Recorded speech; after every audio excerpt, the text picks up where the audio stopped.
देख रहे हैं Haryana Samachar news channel. Haryana Samachar news channel की टीम एलनाबाद उपचुनाव को लेकर अजीत लेतानी जी हमारे साथ मौजूद है। अजीत लेतानी से जान लेते हैं उपचुनाव को लेकर गांव में या कोई माहौल भी नजर आ, क्या कुछ माहौल नजर आ? आपका चैनल पर स्वागत है, क्या कुछ कहेंगे आप? धन्यवाद साहिल जी, आपके सभी दर्शकों को मेरी तरफ से नमस्कार। और साहिल जी, मैं पिछले यहाँ लगभग 18-20 दिन से इस गांव में और आसपास के क्षेत्र में कार्यरत हूँ और यहाँ के लोगों से जो मैंने बात की है उसके आधार पर और यहाँ मैंने जो देखा है उसके आधार पर मैं कह सकता हूँ कि इस क्षेत्र के लोगों में बिल्कुल एक ही बात है कि हमारे यहाँ अगर कोई विकास कार्य हुआ तो वो 2005 से पहले हुआ। 2000 से लेके 2005 तक की जो चौटाला साहब की सरकार थी, उस सरकार में सरकार आपके द्वारा हमारे जो मुख्यमंत्री थे चौधरी ओम प्रकाश चौटाला जी, वो गांव आकर के हमारे से पूछ के उन्होंने जो काम कराए, उन विकास कार्यों के बाद यहाँ कोई विशेष विकास कार्य नहीं हुआ, क्योंकि उसके बाद 10 साल कांग्रेस की, उसके बाद बीजेपी की सरकार रही। इतना जरूर रहा कि यहाँ से भाई अभय सिंह चौटाला जी यहाँ के विधायक थे और विधायक होने के नाते उस विधायक के नाते जितना काम वो कर सकते थे ना, उन्होंने वो काम जरूर कराए, लेकिन बड़े काम तो सरकारों से ही होते हैं और सरकार न होने के कारण उन्होंने अपने व्यक्तिगत संबंधों के कारण फिर भी छोटे मोटे कार्य कराने का, लोगों की दिक्कतें दूर करने का बड़ा भरसक प्रयास किया है। अभी मैं इस गांव में हूं तो इस गांव में मैं देख रहा हूं पीने के लिए पानी नहीं है, पशुओं को पीने के लिए पानी नहीं है, खेती के लिए पानी की तो व्यवस्था ही नहीं है, क्योंकि जो नहर है उसका सारा पानी पीछे चुरा लिया जाता है और इनका गाँव टेल पर पड़ने के कारण यहाँ पानी पहुंचता ही नहीं। तो गांव में पानी नहीं पहुंचता, गांव के लोग तो प्यासे मर जाएंगे ना। बिल्कुल सरकार कहती है हम गांव में पानी पहुंचा रहे हैं, बिजली पहुंचा रहे हैं, खेतों में सिंचाई में, कहाँ ऐसी व्यवस्था नाम से तो गांव में कोई चीज ही नहीं नजर। स्वास्थ्य केंद्र नहीं है, पशु केंद्र नहीं है, काफी चीजें नहीं है जो अपने को बच्चों के लिए स्कूल में जाना पड़ता। बच्चों एलनाबाद स्कूल में जाते हैं, मतलब एलनाबाद जाना पड़ता है दूर। अभी गांव में मैं यही बता रहा था कि आपको ना शिक्षा है ना चिकित्सा है, जो कि हमारी बेसिक नीड है। जो बच्चों को पढ़ने के लिए यहाँ प्राइमरी स्कूल है, प्राइमरी स्कूल के बाद अगर मिडिल में हाई स्कूल में जाते हैं, साथ में जमाल स्कूल गांव है उसके स्कूल में जाते हैं। इसी तरह अगर इन्होंने को पशु बीमार हो जाए, चिकित्सा के लिए भी इन लोगों को जमाल में जाना पड़ता है। इनके अपने गाँव में कोई ऐसी व्यवस्था नहीं है, तो इस तरह की व्यवस्था करना सरकार का काम है। उनकी ड्यूटी बढ़ती है कि वो लोगों को सुविधाएं ये दें, लेकिन वो दे नहीं पा रही है। अब पानी के लिए ये इनके खेत जहाँ तरसते हैं, क्योंकि नहर जरूर निकाल दी, चौटाला साहब के टाइम की निकली हुई है वो नहर तो, लेकिन उसमें पानी नहीं आता, क्योंकि पानी जितना अभी है सारा पीछे रह जाता है और इनकी टेल पड़ने के बाद पानी नहीं है इनके पास।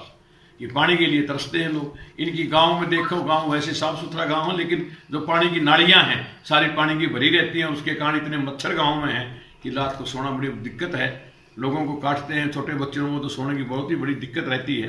तो इस तरह की जहां व्यवस्थाएं हो, हम उसको कैसे इस बात को मान लेंगे कि सरकार अपने नागरिकों की तरफ अपना कर्तव्य पूरा कर रही है। युवा वर्ग की बात होती है, युवा वर्ग के लिए सरकार ने क्या किया? युवा वर्ग के लिए आप पिछले काफी लंबे समय से साहिल जी देख रहे हो कि इस युवा वर्ग को जितना भ्रमित इस सरकार ने किया आपने उन्हें सिर्फ फार्म बनाने का काम किया।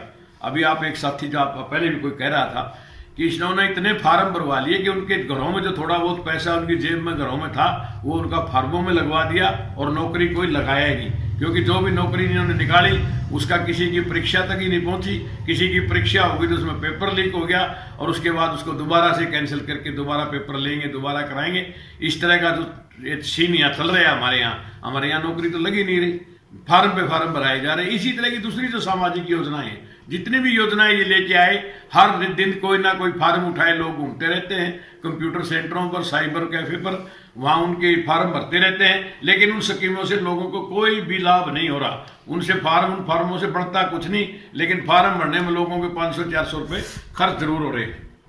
तो इस तरह से लोगों का शोषण हो रहा है और लोगों को भ्रमित किया जा रहा है कि आपके लिए किया जा रहा है। प्रचार ज्यादा करते हैं, झूठ ज्यादा बोलते हैं, काम कहीं भी नहीं हो रहा। महंगाई को लेकर क्वेश्चन मेरा आता है। महंगाई, इतनी महंगाई हो गई, सब्जी क्या, दाल क्या, हर चीज, पेट्रोल, गैस, हर चीज के दाम में बढ़ोतरी आ रही। कपड़ा भी देख लो, जूते भी देख लो, आप चाहे घड़ी भी पहन रहे, हम घड़ी भी पहन रहे, पेन भी ले रहे हो, वो भी इतनी महंगाई हो रही है। महंगाई को लेकर क्या कुछ कहेंगे आप? महंगाई तो इस सरकार के आने के बाद तो इतनी बढ़ चुकी है कि आम आदमी का जीना दुभर हो चुका है। अब महंगाई की बात जहां आपने करी, पेट्रोल डीजल और दूसरी चीजों को छोड़िए, इन्होंने एक योजना लेके आए थे कि गरीब घरों को हम चूल्हा और सिलेंडर देंगे, और इन्होंने दिए भी। लेकिन वो चूल्हे और सिलेंडर जो दिए थे कि हम धुआं खत्म करना चाहते हैं, अब वही सिलेंडर भरवाने के लिए उन गरीबों के पास पैसा नहीं है, क्योंकि जो सिलेंडर 400 450 रुपए का होता था आज 900 रुपए से ऊपर जा चुका है। तो ये इस तरह की व्यवस्था इन लोगों ने की, मतलब इन इतना शोषण, ये तो सिर्फ पूंजीपति व्यवस्था की को ही पोषण करने वाली सरकार है। कमेरे वर्ग की तो उन्होंने कमर तोड़ के रख दी है।